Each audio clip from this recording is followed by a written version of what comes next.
Jai. Prem se kaho Shri Krishna Chaitanya Prabhu Nityananda Shri Advaita Gadadhar Shri Vas Adi Gaura Bhakta Vrinda Ki Jai. Jai. Shri Shri Radha Krishna Gopa Gopinath Shama Kunda Radha Kunda Giri Govardhan Ki Jai. Jai. Davan Dham Ki Jai. Jai. Mayapur Navadvip Dham Ki Jai. Jai.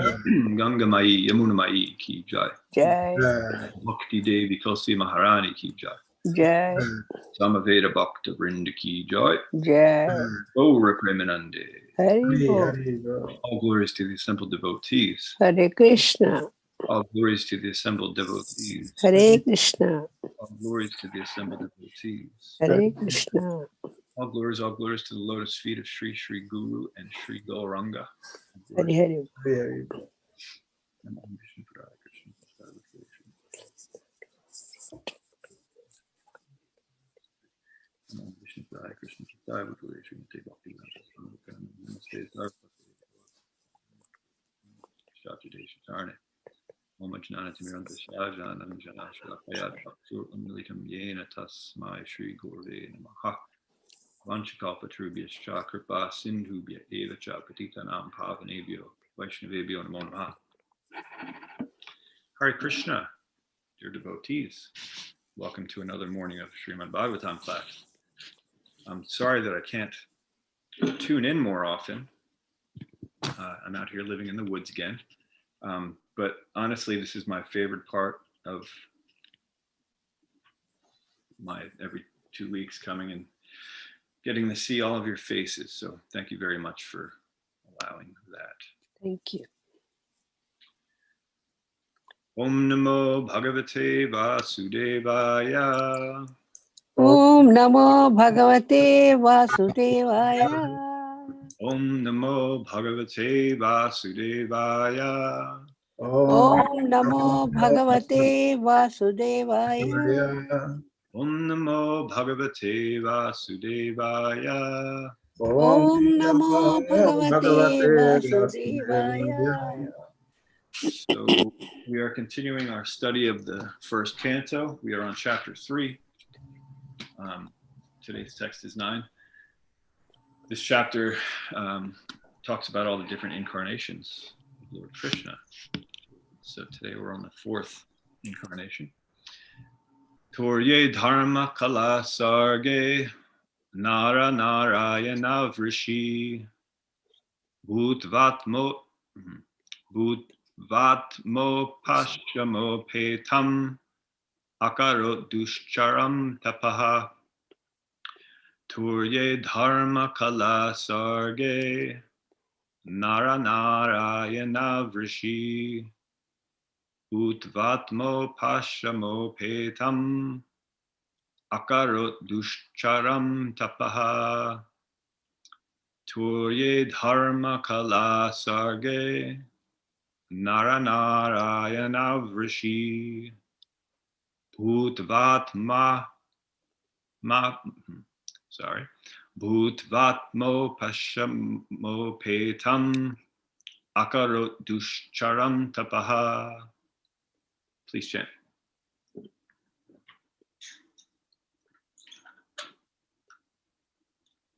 Hare Krishna. Surya Dharma Kala Sargi Nare Narayana Vishi Bhutvatmo Pashmo Petam Karo Disharam Tapaha. Hare Krishna. Hare Krishna. Turye Dharma Kala Sarge Nara Narayana Vrisi Bhutva Atmo Pasmo Petam Akaro Tas Duscharam Tapaha. Hare Krishna. Turye Dharma Kala Sarge Nara Narayana Rishi Bhutva Mopasan Mopetam Akaro Duscharam Tapaha. Turye Dharma Kala Sarge Narayana Vrishi Bhutav Mo Pashamo Petam akoratuscharam tapa. तुर्ये धर्म कला सर्गे नर नारायण ऋषिः भूत्वात्मौपसमोपेतम् अकरोत् दुश्चरं तपः। हरे कृष्ण। हरे कृष्णा। सूर्ये धर्म कला सर्गे नर नारायण ऋषि भूत्वात्मोपेतम् अकरोत् दुश्चरं तप। हरे कृष्णा। सूर्ये धर्म कला सर्गे नर नारायण वृषि भूत्वात्मोपशमोपेतम् अकरोत् दुश्चरं तपः। सूर्यधर्मकलासर्गे नरनारायणो ऋषि भूत्वात्मोपसमोपेतम् अकरोदुश्चरं तपः।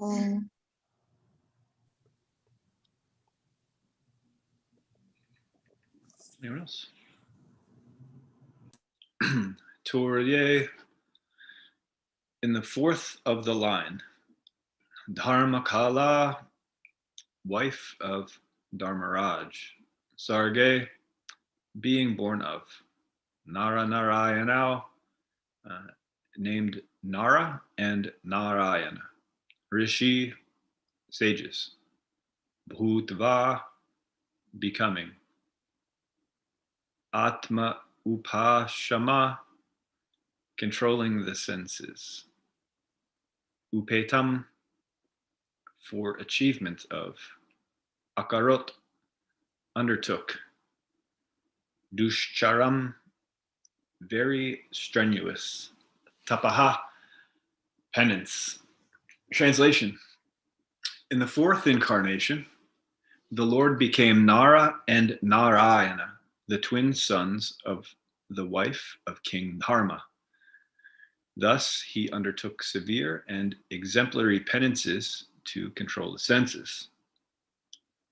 Purport by Srila Prabhupada. As King Rishabha advised his sons tapasya, or voluntary acceptance of penance for realization of the transcendence, it is the only duty of the human being. It was so done by the Lord himself in an exemplary manner to teach us.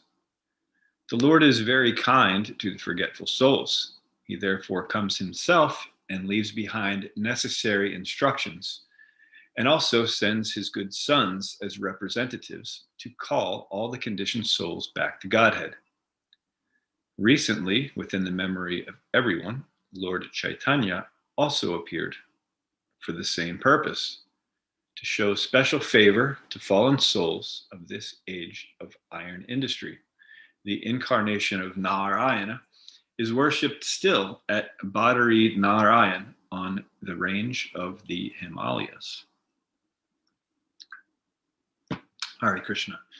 So today we're going to talk a little about Nara and Narayan Rishi. Sometimes they are referred to just as he. Actually, this verse refers to them both as he and they. Krishna, of course, he's always complete in himself. He is the supreme energetic, and he is also the supreme energy.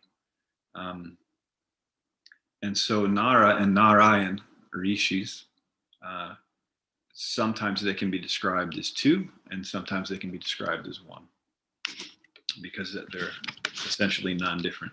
Now, the Nara part, the fourth canto explains that the Nara part of Nara Narayan is the energy portion.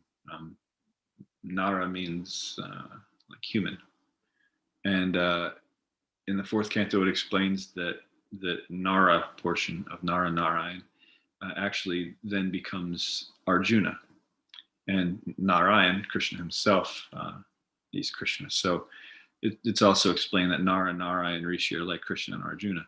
Of course, Nara Narayan Rishi, he's here since the beginning of the day of Brahma. He's the fourth incarnation. So in this material universe, he was actually here before Krishna came to perform his pastime. So originally it's actually Nara Narayan Rishi, and then they do their part as Krishna and Arjuna, and then again he's still here. So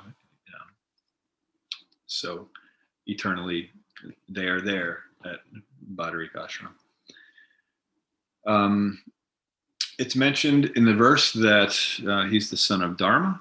Daksha had 13 daughters that were married to. He had a lot of daughters. He was a Prajapati, but 13 of his daughters were married to Dharma, and one of them, named Murti, was the mother of Narayan Rishi.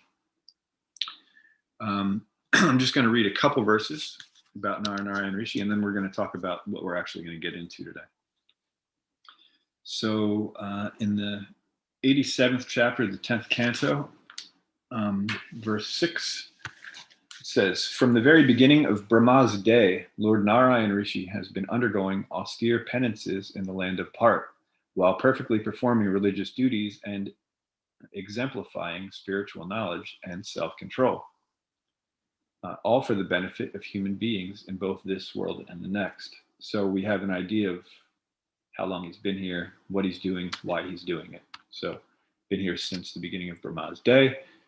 He's undergoing severe austerities and penances, and he's doing it to show us by example how to become self-controlled, to benefit all the human beings in this world and the next. So the instruction lasts.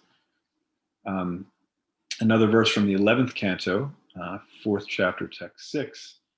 Narayan Rishi, who is perfectly peaceful and is the best of sages, was born as the son of Dharma and his wife Murti, the daughter of Daksha. Narayan Rishi taught the devotional service of the Lord, by which material work ceases, and he himself perfectly practiced this knowledge. He is living even today, his lotus feet served by the greatest of saintly persons. And then one more story that I'll just kind of relate. This is given later in the Bhagavatam. I think it's the 12th canto. It might be an 11th. No, I think it's 11th. So Narayan Rishi, since he's so perfect at performing austerities, Lord Indra actually became nervous because he sees this exemplary devotee. And, a lot of people in the material world, they perform austerities to get some sort of material benefit. They don't do it for the reason that it's actually meant for. And so Lord Indra thought, my position might be at risk because there's someone performing austerities better than I ever have.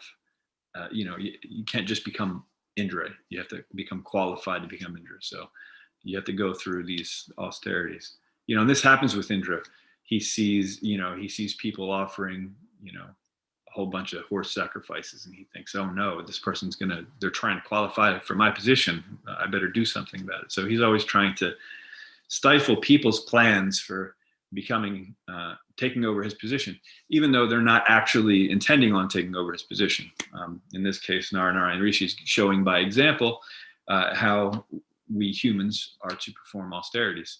And in the case of the horse sacrifice, it was, a whole different story also. Nobody is trying to take over Indra's position in either of those scenarios, but he's a little insecure from time to time. So feeling threatened, Indra sent some heavenly denizens to distract Narayan Rishi from his perfect austerities and meditation. And of course that didn't work. And then the demigods end up praising Narayan Rishi for his self-control, his tapa. And then Narayan Rishi decides to play sort of a similar trick on the devatas. And so he creates some denizens of his own that just completely bewilder the devatas, and they lose their minds and they're beside themselves. They don't know what's going on, and they become bewildered. So that, they think that they're trying to bewilder this human with celestial beauty, and they don't know the half of it because this is Krishna himself, and he's the source of all beauty. So, he can't become attracted by material things, and then the things that come from him are so attractive that even people on the celestial plane become completely bewildered. So these are some stories about Narayan Rishi.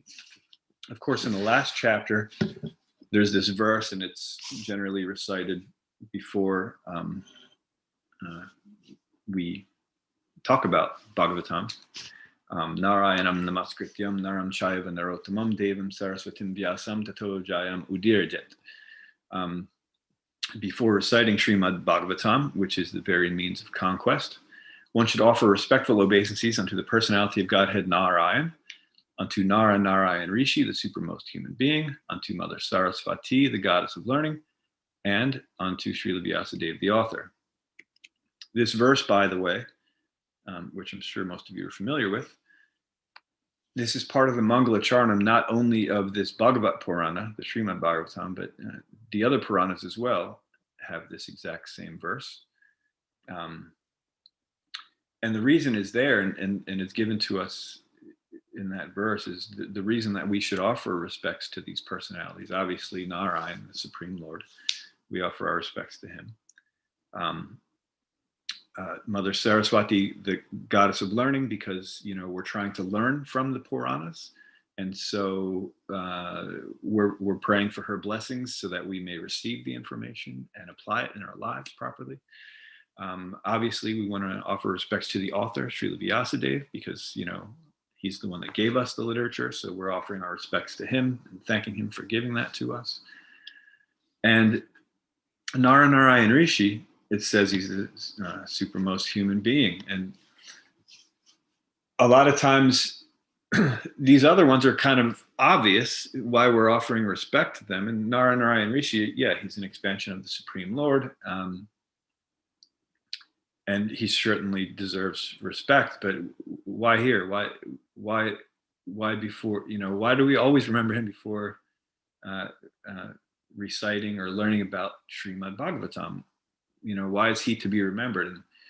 And this one's a little more difficult to connect, but as, let's see if I can find it again. I think somewhere in the purport. Maybe it was one of the other verses I read.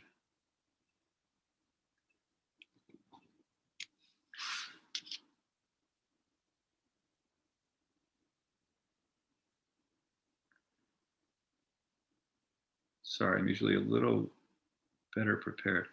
The point is that austerity,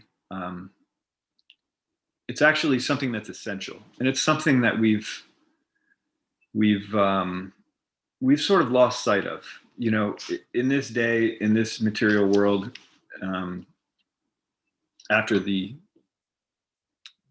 what do they call it? The Industrial Revolution, we've come up with all this different kinds of technology that it may seem that it eliminates the need for austerity, right? So when we read in Shastra about austerity, for the example, and one of the most common examples is that in the summertime you still have to cook, and in the wintertime you still have to take your bath. So in back in the day, this made more sense as an austerity because you're cooking, you're using fire, and in the summertime it's hot out, so but you have to cook anyway, right? So you're subjecting yourself to extra heat. It's already hot out, and you're subjecting yourself to extra heat because it's what you need to do. You have to cook. And then the same thing in the winter, people would bathe in the river. There's always, people would tend to live near a holy river, and that's where you would go and bathe in the morning, very early before the sun rises. So it's even colder. So it's not only is it wintertime, but the sun's not even out to sort of like, take the bite out of the air, let alone the water. And so austerity meant a whole lot more back then. It was more relatable, right? So nowadays with hot water heaters and air conditioners in the kitchen, we think, oh, well, we've solved the problem. We no longer have to undergo austerities for to perform our duties, because these are duties that we perform. We cook because it's our duty. We bathe because it's our duty. That's also, nice to be clean and, well fed, nourished. But We do them out of duty, because that's what's meant to be done. And so we've sort of lost sight on why austerity is essential. And it is essential. And Narayana Rishi came to show us not only that it is essential, but how to do it properly. And the reason he's mentioned in this Mangala Charanam, in that verse, and why we should be remembering him, is that without austerity, we can't understand Krishna. We can't properly receive the knowledge from Mother Saraswati Devi, and we can't properly appreciate what Srila Vyasadeva, the author, has given to us. And so today we're going to talk about that, about austerity, because it seems to be this lost concept on us. But it's a very important thing. So one thing I want to drive home here is that technology, it actually hasn't eliminated the need for austerity. What it has done is it's increased the need for austerity. And I'm going to explain that, because people might hear that and they might disagree automatically. They're like, what are you talking about? It didn't increase the need for austerity. It's, I don't have to worry about, bathing in the wintertime. I got hot water. It's perfect. It's convenient. It's comfortable. It's great. I can bathe without, having to, suffer. And, when I'm cooking in the site, I got the AC on, no problem. It's, I can happily serve the Lord by cooking in the, kitchen. No problem. No inconvenience, no discomfort, perfect. Why are we even talking about austerity? Right? The issue is that technology what it's done is it's made it more convenient and easy for us to become little controllers and enjoyers. Ishvarham Aham Bhogi. We want to control and we want to enjoy things. That's why we're here in this material world.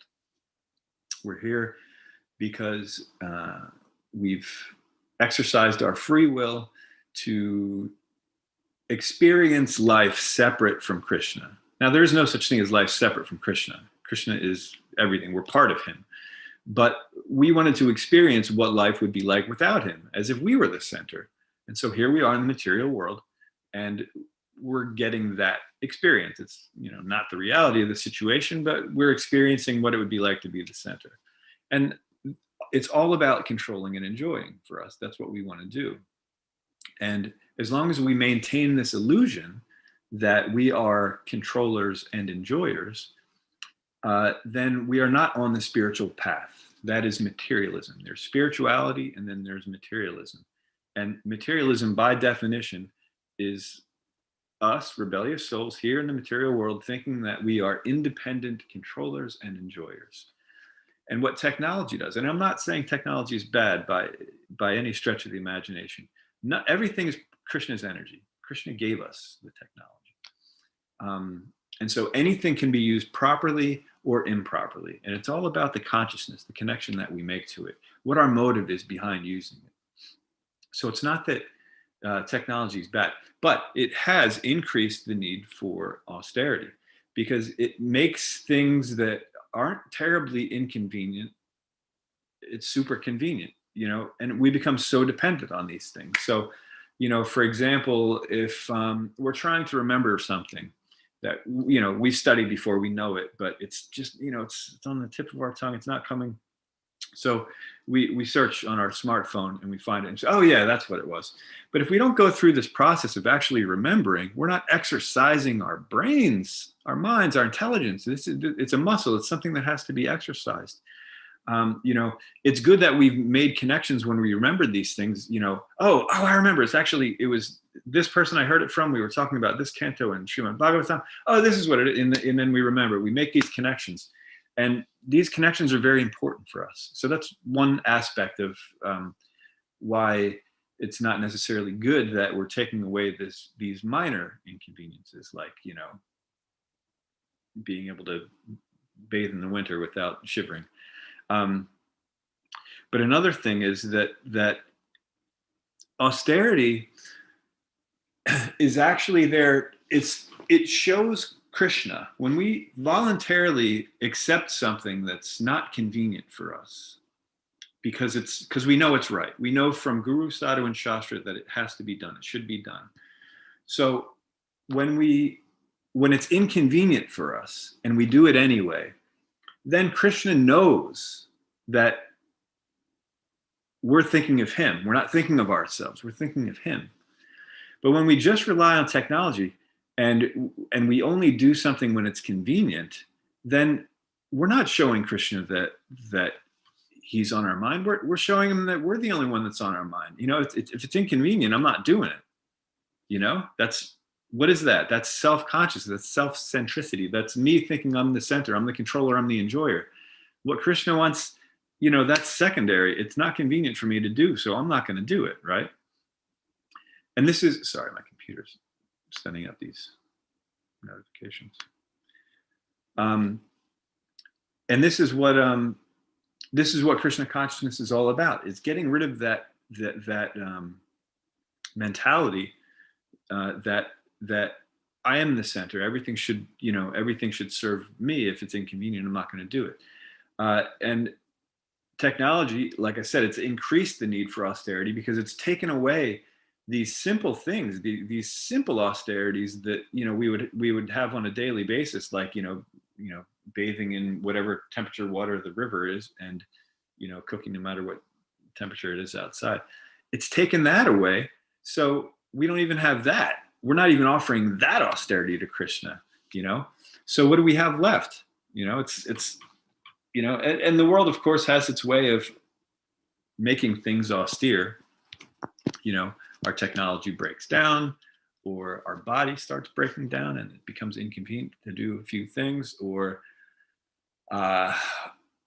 you know, two different things will pop up at the same time. There's the thing that, you know, we know we're supposed to do. We have a service or we have a duty that we perform, and then something pops up that it's the exact same time, and it's, you know, something that our material conditioning is very attracted to. And so, you know, that's another test of austerity. Do we say, okay, well, I'd like to go to this thing. It's going to, you know, maybe it's a music concert or maybe it's whatever it is, but I have service. So do we do that austerity? Do we miss that music service? Or do we, you know, find someone else to cover our service and then go to that thing? So the world has a way of presenting us with austerities, even when we try to avoid them at all costs. But the important thing to remember is that austerity is a necessary thing. Like I said, it's our way of showing Krishna that we aren't the center of our universe, that he is, that we're willing to step outside of our comfort zone in order to serve him. And that's what the importance is here. And that's why it's important for us to understand not only who Nara and Rishi are, but to actually follow the example that they or he has given by performing austerities. Now, we don't have to seek out austerity, and so I don't want anybody to think that, you know, okay, Caruchandra wants us to perform austerity, so let's go out and let's try to find something that we really don't want to do, and let's just do that. You know, let's do some austerity. We don't have to do that. You know, that's at a different stage in life, different types of people in a different age. Some, very rarely, would do stuff like that. They would actually look for austerities. We don't need to do that.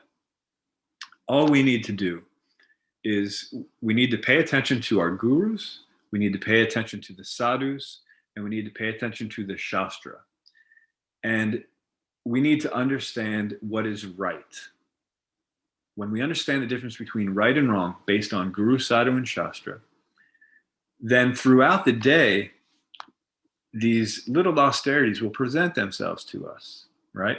And all it is it's these things popping up, and we know from the voices of Guru, Sadhu, and Shastra in our head that something is right or wrong. Like I should accept that or I should reject that based on Guru, Sadhu, and Shastra. But it's going to be inconvenient for us. Sometimes it's a minor inconvenience. Sometimes it's a little bit more. Sometimes it's a major inconvenience. But that's what austerity is all about. It's about understanding what's right and then doing it, even though we feel that's actually going to be that's going to be inconvenient for me. That's taking time out of my busy schedule, or I'm going to have to work extra hard for it, or it's going to be uncomfortable for me physically or mentally. Maybe I have to put myself in a situation that, like, for example, I'm not big on crowds usually. Sometimes my service makes me go into a big crowd, and so mentally that's an inconvenience for me. But these are the things that we have to do. So we don't have to search out and seek out austerities. The austerities will present themselves at every moment. What's important for us to do is to understand, again, through Guru, Sadhu, and Shastra, what is our duty, what is right. And we do that no matter what the circumstance is, right? That is what austerity is. And if we don't engage in it, we're not really showing Krishna that we understand that he's the center. We're not serving him. We're serving ourselves, and we're paying him lip service. He's sort of like an honorable mention. Krishna, I like you and all, but right now it's not all that convenient for me to do this particular thing. So I'm going to do it later, or I'm going to have someone else do it, like that, right? And I want to point out also that different things are austere for different people. What we want to do is we want to look at the definition of austerity. We don't want to think about details like bathing in cold water or living in the woods, for example. Living in the woods would be an austerity for most people. They like the city. They need to be connected to other people, and have access to all the different types of technology, transportation, all these things. And so living in the woods would be extremely austere for most people. I live in the woods and it's not austere for me. I actually am quite comfortable in the woods. So that's not my austerity. So when we talk about austerity or anything in general, we don't want to talk about details of what austerity is. We want to talk about the principle of what austerity is. And again, austerity just means doing your duty because it should be done based on Guru, Sadhu, and Shastra, even when it's inconvenient, uncomfortable, like that. That's what austerity means. So that's what we need to do. Before I stop for the discussion at the end, I just want to recap. So, first, I just want to say we always have to be mindful of what's going on. And we always have to do the right thing, especially when it's a difficult choice. That's when it's actually an austere thing. When it's a difficult choice, we're choosing between something that we know is right based on Guru, Sadhu, and Shastra, and something that our senses is telling us, no, do this instead. It's it's going to be way more convenient for you. So especially when it's a difficult choice, that's when we really have to pull through. That's when we show our faith in Krishna that we're doing this for him, and despite our initial reluctance, like that. So to recap, austerity is essential. Technology hasn't eliminated it. It's something that we have to engage in if we want to return to God's kingdom, show him that we are willing and able to serve him, that we actually want to, and that we are not the center. We understand that we're just parts and parcels of him, and that's how we are to be engaged. So austerity is essential. The second thing is that the Lord shows us how it's done. Narayan Rishi, he came to the earth. He's still here. He's been here since the beginning of Brahma's day, and he's shown us what it means to perform austerity. And then the third thing is that austerity is going to come on its own accord. You don't have to seek it out. So we don't want to become, these people that walk around and whip themselves because, they have to, go through this austerity in order to serve God. The austerity is going to come. It's just a matter of,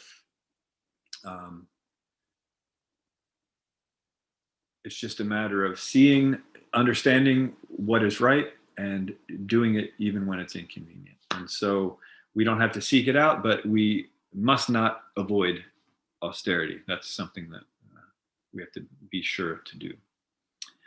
Okay, thank you all. Srila Prabhupada Ki Jai. And I see that we have a hand up. Renuka, Mataji. Yeah, thank you. I have a very sensitive question. So this happened to a friend's friend in Seattle. So the guy was so much involved in the temple and always with the temple activities and all that, that he spent very little time with his family, with his wife, and with his, I think he had like 2 kids. And then, you know, the wife got vexed up, and, you know, it ended up, their relationship ended up in a divorce. And right now he's like very much into the temple. I think he's naturally attracted to godly matters and all that stuff. So in this case, don't you think the guy made a mistake destroying the life of the woman and the 2 kids? Because I felt bad for my friend's friend, because this friend is very close to me. And she told me, hey, this is what happened to that family. And I know that family very close. For 20 years, I mean, they have been friends. My friend is a friend of this friend. So when you are married, especially, you take a commitment for life that, you know, the spouse will be there for the other spouse forever. And then, you know, the man is supposed to be a caretaker of his 2 children. So don't you think he made a mistake in this case? Well, I don't know the exact situation, but in general, yes, marriage is meant to be a you know, full commitment. I can't speak on the specific circumstance because No, he was spending most of his time not at the house and taking care of the wife and the kids. And the wife took the brunt of taking care of the family and the kids, and she got vexed up, and he's not spending time at home. He's spending time outside of home. Right. So it ended up in a divorce. I felt bad for that family. I felt bad for the kids and the wife. It is a regrettable situation. Just out of curiosity, is this question anything to do with austerity or? No. See, in the name of, the guy could have been attracted to the temple and the teachings and all that, and he forgot that he got married. Wow. Okay. Yeah. So the general principle here is that, in general, and generally also, I need to point this out because this is an important thing to understand, is that when we learn these lessons, so one thing about me, and, you know, we're meant to engage all of our propensities in Krishna service. So one thing about me is I am very, very good at finding mistakes. I'm a proofreader, I'm an editor, I'm super good at finding mistakes. If there's something wrong, I will find it, right? And that means it literally means I'm a fault finder. I find faults in things. And that's not necessarily the best thing. It's not the best thing to find faults. But see, if you find faults, will you able to correct people? Let me finish, please. It's okay. But it's something that I can engage. But the thing is, when we study Shastra, it's best, we have to know which faults that we should find. Like, we can find faults in ourselves and improve ourselves. That's something that we absolutely can do, no problem. Now, it shouldn't be to the point where we have low self-esteem and it's bad for us when we become depressed, but to recognize something and then actually do something to correct it. That's one thing we definitely can do. Absolutely, anyone can do it. Now, if you are in a position of management, or if someone actually comes to you and says, hey, look, I've seen that you've improved your life over, you know, this amount of time, and obviously you're you know, experienced in self-improvement. Can you give me some suggestions? Can you maybe show me what I'm doing wrong? And then, okay, then we can also do that. So if someone's actually under our counsel, our guidance, and they've sought that out, then we can do that. See, the thing is that Krishna, he allows all these different things to go on, and we don't necessarily know why, but it's that, I mean, really what it comes down to is that we all have free will. We have the free will to either serve Krishna or turn our back on him. And when we choose to turn our back on him, he doesn't point that out. He lets us do it. And it, you know, that's his policy. He lets us do it for as long as we want. And we're exploiting the material world, and we're saying he doesn't even exist, and, you know, he's there the whole time. And so he's very non-judgmental about that. But as soon as we want to turn to him, then he welcomes us back. And so in a similar way, we are meant to not pass judgment on others. We can understand the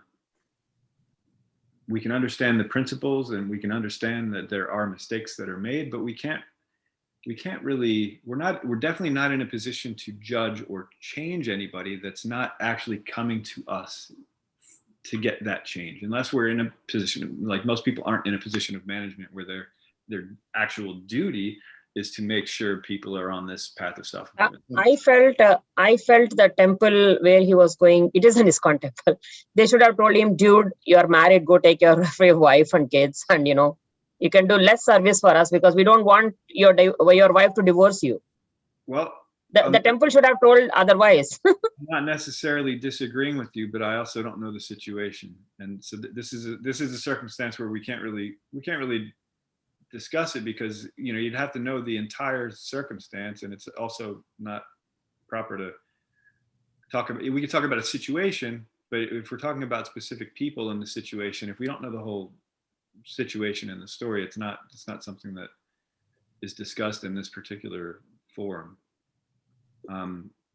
It can be discussed at some other time, or like I said, if we're just talking in general. So in general, we're talking about the sanctity of marriage, how it's a duty, and like we said, Guru Sadhu and Shastra tells us what the right thing to do is. That's what we were talking about today. And even when it's inconvenient, we have to do it. We can talk about that, and we can talk about the positive example of that and how we should follow it. But when you're married and when you have kids, don't you have a lot of responsibilities? They take time, right? Kids take time. Going around them is hell. From what I understand, having kids is one of life's austerities that parents, when they see their kids and they need something, they will absolutely sacrifice their comfort, their time, their money, so that they can take care of their kids. Thank you for bringing that up. That's a great example of austerity, and that's one that we form. But having kids and when we are interested in raising our kids well, there is not much time left to serve the temple. That's what I'm trying to tell you. You have to balance it. He's made his point, and Vatsala Mataji is waiting. So okay, let's. Is that all right? Can we move on to Vatsala Mataji? So I'm just trying to answer the question in the principal way. So we can understand what the right thing to do is, right, for us, and we can't change anybody else. We can become such good examples that they become inspired by our actions, but we can't change anyone, and we can't judge anyone, because here's the thing. I was talking about, so we're talking about austerity, the austerity of raising kids, the austerities of serving. Let's just say, for example, a personal experience that I've had in my life. And, sometimes I'm ashamed to admit this. So I've had several jobs throughout the years. I'm now retired. I don't work anymore, but I've had a lot of different jobs over 2 decades. And I can count on one hand how many times I was ever late for one of those jobs. For over 20 years, I was late less than 5 times. And this is something that, would happen with the alarm clock, and it was an issue. And it's because I knew that, work was my duty. I made an agreement with the boss. It was my duty. And so even though I didn't want to wake up early and go there, I went there, right? I performed that austerity out of duty, right? That's what I did. Now, I can't say the same thing about Mangalarti. When I first moved into the temple, I felt that way about Mangalarti. It's my duty. I'm going to wake up and I'm going to do it. And then, so, for the first year, I didn't miss a day of Mangalarti. And at one point, we went to, all the devotees went to some home program, and we didn't get back until after 10 o'clock p.m. And someone told me, actually, it's, if we get back late, it's okay. You can miss Mangalarti. And that was like, as soon as my mind understood that, like, sometimes it's okay to skip Mangalarti. Now all of a sudden the mind's like, no, oh, well, you had a big meal, the night before, so that's not healthy. You can't just wake up, or oh, well, you got this service later, now you can. So we all of us, every single one of us avoids austerity. Now, to point out someone else's avoidance of austerity instead of identifying our own avoidance of austerity, that's passing the buck. It's not what we do here. So we're not going to talk about someone else avoiding their austerity. We can say that it's wrong to do. We're not going to talk about, why a particular person is wrong and what should be the consequence or what so-and-so should have done to avoid that. That's not what we do. What we do is understand through Shastra what we're meant to do. We have to focus on our own stuff because, we have deeper issues than we want to admit.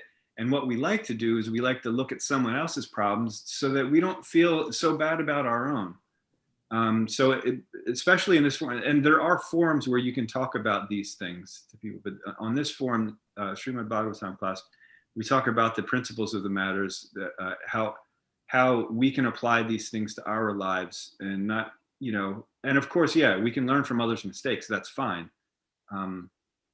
But it's certainly not something we rub noses in or, because all we're doing is we're ignoring the fact that we're doing the exact same thing, just to a different degree, and we don't see it.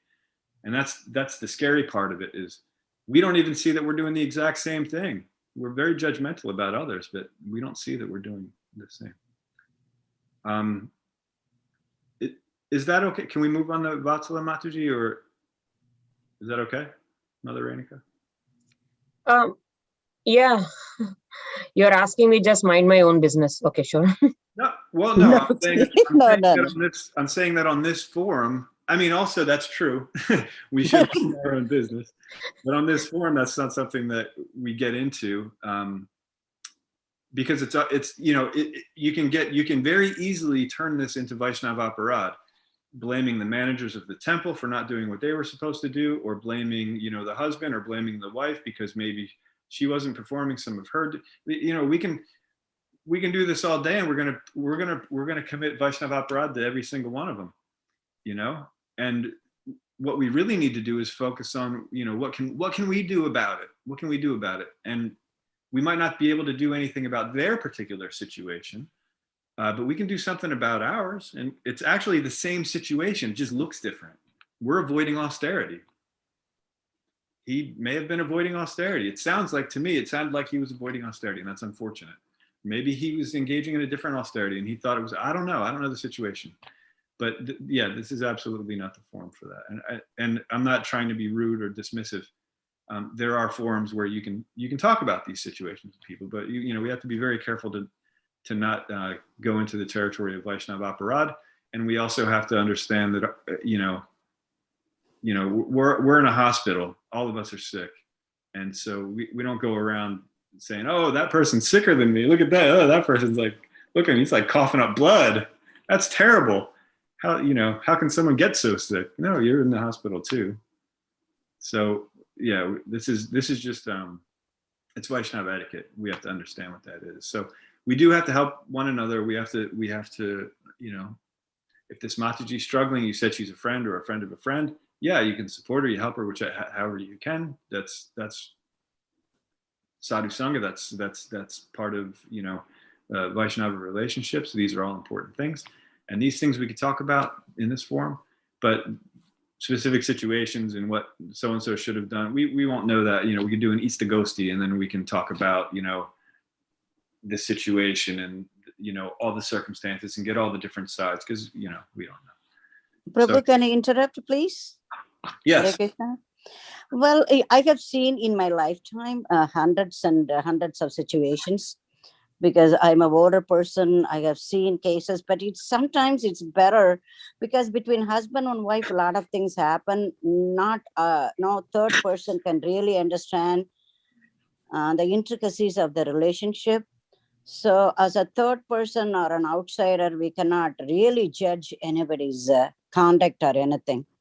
And it is not, Krishna is always as a Paramatma watching everything, what's going on. And also our previous karma also is involved in that. So certain times what looks like it is strange or cruel or evil may not be, because Krishna has something. I mean, our previous karma is making us do certain things. I don't know what it is. So I don't think we should be too much of judgmental before, I think, pointing fingers to somebody. You just look within you what it is, the imperfections we have. So we try to do that. That is one part of it. Another, my humble pranam to you, glories to Srila Prabhupada. What my question was, that is this tapas meaning austerities in a tapas, what we are doing on a daily activities or sacrifice. Is that it is equal to austerity? And also, the technology has really proved a great help in this time of stress, in this COVID season, because we had so many Zoom classes that I have benefited. A lot of people benefited because we couldn't see our friends, close family. So we have been without their help for over 18 months or something. So isn't the technology helping us? And also, does really Krishna is supposed to be neutral to every situation? Does he really, care? Because when we do our home deity worship, we may ignore a lot of things. We accept Krishna as our friend, and we may do lesser. Our performances are taking care of the deities, maybe a little bit relaxed. It's not like a temple, worship. But when we lovingly do a lot of services to Krishna at home. We may chant and do, but still there may be a lot of, it's not perfect service. But still Krishna, he knows our feeling. He knows that we love him. So just, can you clarify a couple of things here, please? Thank you. I appreciate that. Yeah, I'm going to see if I remembered all the things that you asked, but if you want me to repeat, I would do. I think I got it, but if sure. I missed Thank you. let me know. You are a smart man. So first of all, thank you for your addition to the conversation. That made a lot of sense. And I did mention this, but I probably didn't spend enough time on it. So since everything is Krishna's energy, including the technology, it comes from Krishna. So nothing is inherently good or bad. It's how we use the thing. It's what our motive is. And so technology can be used for good. It has very good potential, because now, like you said, these Zoom classes, we can talk to devotees, across the globe. And how convenient is that? That's great. We can listen to these Maharajas that we would, we'd have to get a plane ticket to hear them, in other circumstances. So there's certainly that, absolutely. And I don't want to take that away. And technology is not evil by any sense. Nothing is evil. So it absolutely can be used for good. It is generally not used for good. And so in the context of today's class is that it generally, it takes away those easy austerities that we would be able to perform to prove to Krishna that, we're more interested in serving him than serving our own senses. It takes those away because, we're in climate controlled rooms, and, basically what technology does is it takes Krishna's name off of everything. Someone invented something and then invented this and then invented that, and there's different names on it. All the different people that have put their part in making this particular thing. And so now, we worship Apple and IBM and, all these things. We don't worship Krishna. We think these are the things that have saved my life. They've made things so much more convenient. What would I do without them? We depend on these things. But it's not these things that are doing it. It's, Krishna put the potential in all of those things. And if his potency weren't there, it wouldn't do any of these things. And you think about it, like everything that technology has given us is just a copy of what Krishna has already done. Like he's already given it to us. Like, a tree, for example. I always use a tree example because I always look out a window and see the first thing and there's a tree. So trees they're water pumps. They suck water up out of the earth and they pump it up. And just like in our house, we have water pump that delivers our water. It's water storage. They are batteries. They're stored energy. And not only are they stored, they're the most efficient stored energy there is, because they keep getting more and more and more. They keep storing more and more energy. And as they're storing more and more energy, they're also producing other trees, which are storing more and more energy. It is the most efficient machine, because it's making more than it actually uses. And that doesn't happen in physics. It doesn't happen, but it happens. And so Krishna did that. And so everything we think we came up with, it's already there. Mm-hmm. Krishna is within everyone's heart, so he's seeing through everyone's eyes. And right now I'm looking at all the different screens and the different faces. So I can't see through your eyes, but I can see in your rooms, whoever has the actual camera.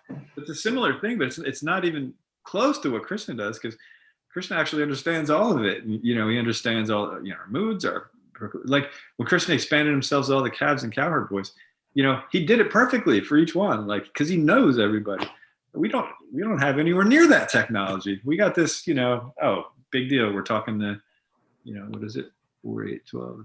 Yeah, we're talking to a few people on a screen. Big deal. 15. Big whoop. And I don't even know what any of you are thinking. So, yeah. So, I'm sorry. I talked a little too long on that. So, technology isn't bad in and of itself. That was one of the things you mentioned.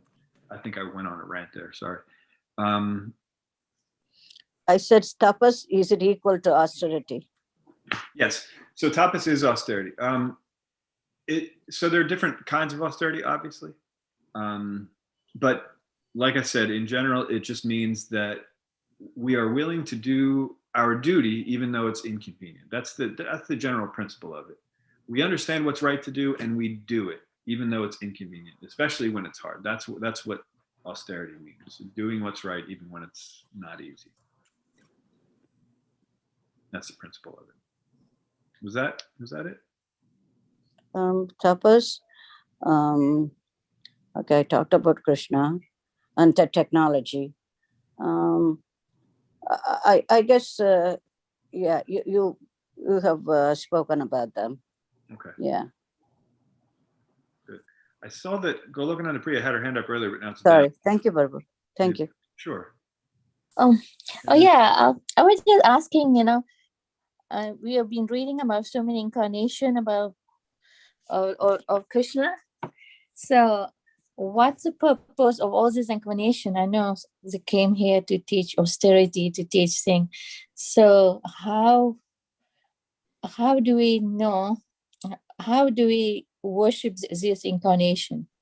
And also the secondly, in which category of incarnation is Narayana Rishi? Okay, good question. So the answer to the first part of your question, it's such a beautiful answer. So Krishna, he's God. He's in control of everything. He's the source of everything. He doesn't need anything, right? Oh, I just remembered another thing, Vatsala, that you asked, and I'll try to remember it and get back to it. You asked if he's neutral. Krishna's neutral. I'll get back to it after this. So Krishna doesn't need anything from anybody, right? But he loves his devotees so much that he has all these different expansions based on their desires, based on their needs. So like Varaha, for example, he's a pig, a boar with a tusk, because the earth was in the ocean and, it needed to be dug up. And what's the best way to do that? You have to have that scooped pig nose so you can, pop it up. And so, he took a form that seems abominable. Like who most people, if someone calls you a pig, it's usually an insult. It's not a compliment. But no, Krishna did it. He was like, no, I'm psyched to do this because now I get to serve my devotee in this particular way. So Krishna has all these different forms because of the devotees, and so we don't necessarily have to understand each of the forms.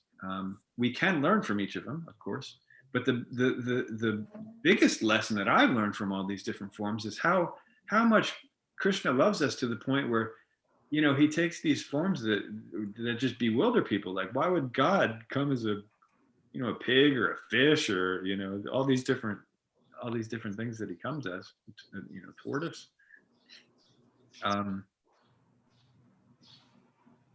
Yeah, so it shows Krishna's character, what kind of person he is. He doesn't need anything. He doesn't need any of us. He's self-sufficient, but he loves us so much that he actually comes in. So like the material world, by the way, it's his universal form. He actually expanded his whole body to make this elaborate universe and cosmos, and then there are multiple, infinite ones of those. We live in a small one, and so there's infinite of those, just so we can forget about him. So it was our desire to forget about him, and he said, okay, well, I'm going to do this expansion and do this whole elaborate thing and make it actually a believable illusion that you are independent from me, right? And he does that with his own body. That's one of his incarnations, the universal form. So, and he does that for us, the people that want to forget him. So it just shows Krishna's character, his personality, what he does for the ones he loves. Does that answer that question? Is it what is Yoga avatars and Manvantara avatars, is Leela avatar, and what avatar is? Oh, Narayan. Narayan Rishis. So I'd actually have to check on that one because I don't know it off the top of my head. But as I mentioned before, it's he's both, the Nara aspect and the Narayan aspect. So, but yeah, I'd have to double check on that. But Mother Vatsala, just before we go to Ram Prabhu, you asked if he's neutral, if Krishna is neutral, and he is absolutely 100% neutral. And this conversation comes up though because the demons, they don't think that Krishna is neutral. They said no, there's no chance. And so there was a conversation between, what is it, Yudhishthira Maharaj? Who is he talking to? At the beginning of the 7th canto, the story of Narasingha comes up because Yudhishthira Maharaj was, Drona, do you know who he was talking to? Narad Muni. Narad Muni. Okay, that's what I thought. I didn't want to say the wrong thing. So Yudhishthira, thank you. So Yudhishthira Maharaj is talking to Narad Muni, and they're talking about, is God really? Is he really impartial? Because sometimes it seems. And he said, all right, well, let me tell you the story. And because Hiranyakashipu, he didn't think that the Lord was impartial. And he said, look, he came as Vara and he killed my brother. That's not partial. He's always protecting these demigods. That's not partial. He shows favor to them. That's not impartial. That's partiality. And so he's not equal to everyone, but he is. And the reason there, in the short version of the story, because we're running out of time, anyway, is that just like the sun shines everywhere, but so there's equal opportunity, but some people take advantage of it and some don't. Some hide under clouds and some like that. So the Devatas actually take advantage of Krishna being the Supreme Lord. They have a relationship with him and he reciprocates. So he offers the mercy to everybody, but whoever actually accepts it, then there's reciprocation. So it looks like he's impartial, but he's not. Ram Sham Prabhu put a link up for the avatars. That probably answers the question for Narayan. And then you had your hand up. Did you have something else to add, Ram Sham Prabhu? Yeah, Prabhuji, Hare Krishna. Sorry for taking so long. Yeah, so I'll ask my question later. This age comes under Leela Avatar, this Narayan. So yeah, I was just looking into the internet. So it's on the ISKCON Dijayatri. So my question related to like this, Prabhupada Maharaj writes here, in the 4th incarnation, Lord become Narayana. So I mean, this order kind of means which kind of out of 25 incarnations, because it doesn't cover in the dasa avatara. So it's in the 25 incarnations. It comes on the 4th as a number, 4th incarnation as a Narayan. Just I was wondering, Prabhuji, if you can clarify. Second, Narnarayan, that is in the Himalaya, like Badrinath, something. So something I've heard, I don't recollect properly. So something we have to take the darshan, then this dham will be, darshan will be kind of success or something like that. Is there kind of something there? I do not recollect. So if you can put light on that. The two things, number one is the order of incarnation, and second thing is the importance of taking the darshan at Badrinath in Himalaya. Okay, so the first one, yeah, this canto just it's giving a list of incarnations this time around, so it's different from the dasa avatar, but it's giving a current list of the different types of incarnations. So that's why the list is numbered differently like that. The story, yeah, Nara and Rishi, they're definitely there at Badrinath Ashram, but I don't know the story you're referring to either. I can't. No problem, Prabhuji. I'll also research on that. Thank you. Thank you, Prabhuji. And it looks like we've gone over, but there's another hand. But yeah, there's another hand. I'm sorry. We have the Bengali class, Akila.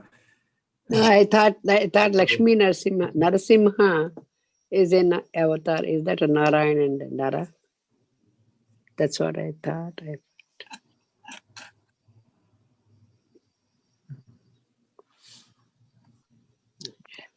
Yeah. So first, I want to thank you, Caruchandra Prabhu. I think the topic today was very relevant, and I like how you dived into deciphering how, in modern day we're trying to, almost every invention and every activity is trying to eliminate the world's pashas that are very natural on us. Definitely something for us to think about. Thank you very much. Very thoughtful and put out there. One small comment I'll make, just as a general form. When we do open things up for questions, just as respect for the Srimad Bhagavatam, as well as for the speaker and the audience, first we want to take questions that are relevant to the particular verse and topic of the day. And there's always questions that come up afterwards, and if there's time related to it, we can take those questions as well. But first, we'll reserve it for questions that are specifically relevant for the topic. So that's just a general blanket statement across the board. Every once in a while, we have to make that. Other thing is, tonight we have our family business reading. That starts at 7 o'clock to 8 o'clock. Focuses on the history as well as the inspiration and purpose of book distribution. That was a term coined by Srila Prabhupada, that book distribution is our family business. And we actually have some really nice book distribution that's going on here in Philadelphia now. A couple of devotees have stepped up and really been fired up about going out and just distributing Srila Prabhupada's books. We're really happy about that. The weather's great. This is the time if you want to get involved and learn more about it. You can start off by joining us tonight at 7 o'clock. With this book reading. Again, Caruchandra Prabhu, we thank you so much for joining us remotely. Where are you right now? Kentucky again. So I'm at a neighbor's house just across the river from me. Yeah. Sometimes you're in your truck. Yeah. Well, I don't have the truck here anymore. Oh, okay. Sometimes I'll be in backyard, in the back of a four-wheeler, but today I'm in a house, so that's good. Good. That's good. Well, thank you for taking the austerity to be with us. Thank you very much, Prabhu. Thank you very much. Appreciate it. Thank you for all the answers. Thank you very much, Prabhuji, for wonderful class. Hare Krishna. Thank you very much, Prabhu. Take care. Hare Krishna. Hare Krishna. Take care. Have a nice day.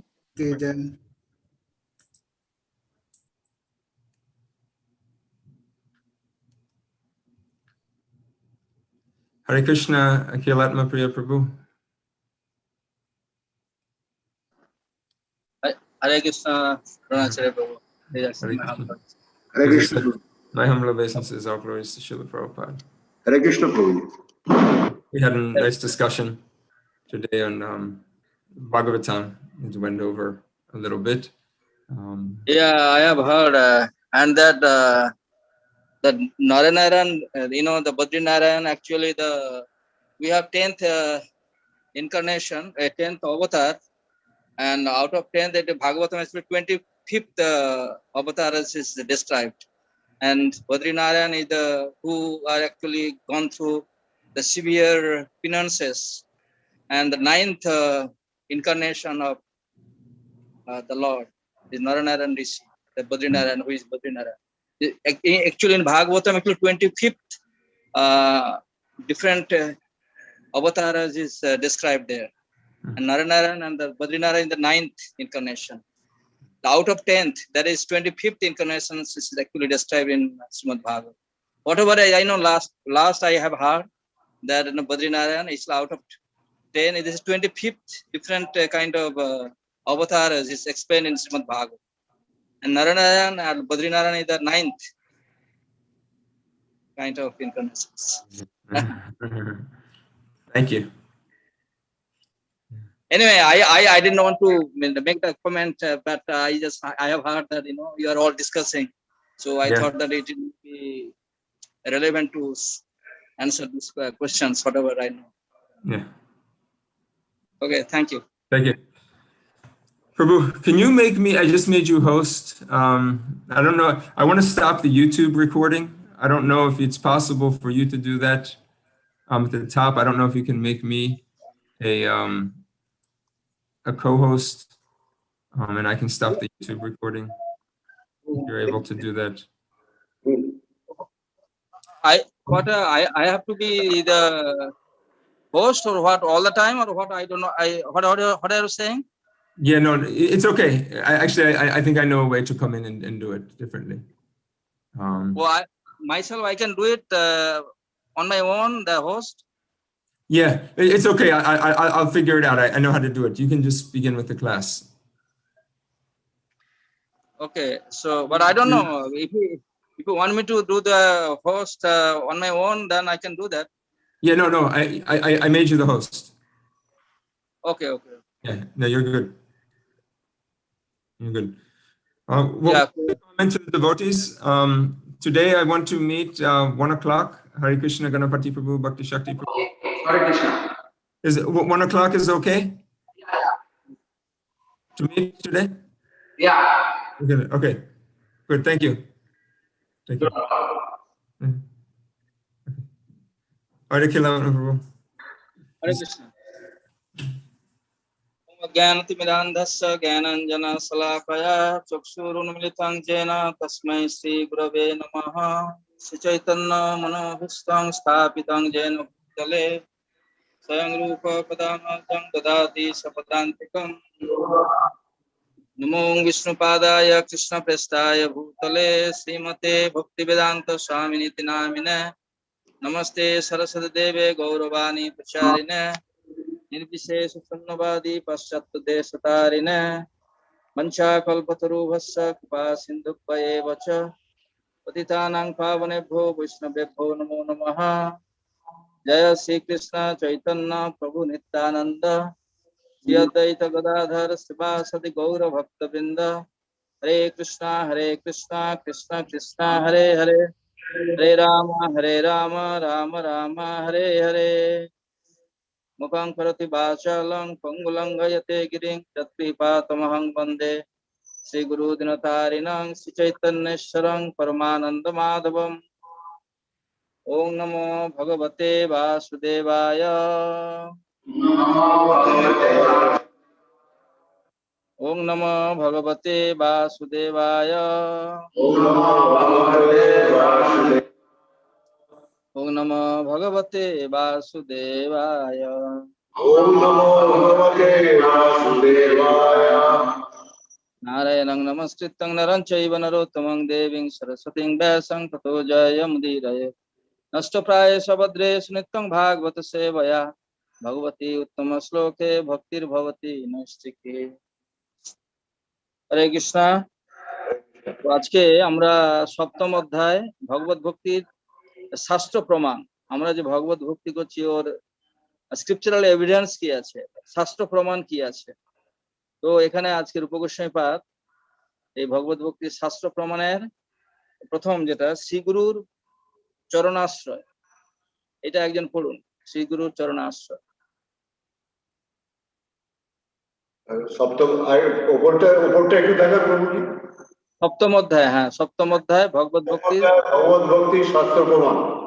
হ্যাঁ শ্রী গুরু চরণাশ্রয়। হ্যাঁ ভগবতের একাদশ স্কন্ধে 11:3-21 ঋষি প্রবুদ্ধ মহারাজ নিবিকে বলেছেন, হে রাজন, নিশ্চিতভাবে জেনে রাখুন যে প্রাকৃত জগতে সুখের লেশমাত্র নেই। এই দুঃখময় স্থানে সুখের প্রতীতি কেবল ব্রহ্মাত্র। যে মানুষ যথার্থ সুখ লাভের জন্য ঐকান্তিকভাবে বা আগ্রহী, তাকে অবশ্যই একজন সদ্গুরুর অন্বেষণ করতে হবে এবং তার কাছে দীক্ষা গ্রহণ করে তার চরণাশ্রয় গ্রহণ করতে হবে। যথার্থ সদ্গুরু হচ্ছেন তিনি, যিনি স্বয়ং যুক্তি ও তর্কের দ্বারা শাস্ত্রের সিদ্ধান্তে নিস্নাত এবং যিনি অপরকে সেই সিদ্ধান্তে প্রত্যয় উৎপাদন করতে সমর্থ, যিনি সব রকম জাগতিক কামনা বাসনা পরিত্যাগ করে পরমেশ্বর ভগবানের শরণাগত হয়েছেন, সেই মহাপুরুষই যথার্থ সদ্গুরু। পরমানন্দ লাভ করাই হচ্ছে মানব জীবনের উদ্দেশ্য। সুতরাং প্রতিটি মানুষের কর্তব্য হচ্ছে সদ্গুরু শরণাপন্ন হওয়া। এই শ্লোকের তাৎপর্য হচ্ছে, শাস্ত্র সম্বন্ধে যার কোনো রকম জ্ঞান নেই, যে শাস্ত্রের নির্দেশ অনুসারে আচরণ করে না, যার চরিত্র সন্দেহজনক, যে ভগবত ভক্তির অনুসরণ করে না, অথবা যে ষড়রোগের প্রভাব থেকে নিজেকে মুক্ত করতে পারেনি, সেই রকম কোনো মহামূর্খ